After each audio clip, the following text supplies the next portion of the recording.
নিশা শেৱালিৰে গুণা কথা সেমেকা শৰতৰ নিশা শেৱালিৰে গুণা কথা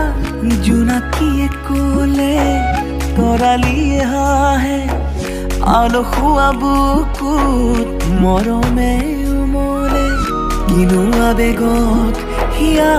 উতলে কিনো আবেগত হিয়া উতলে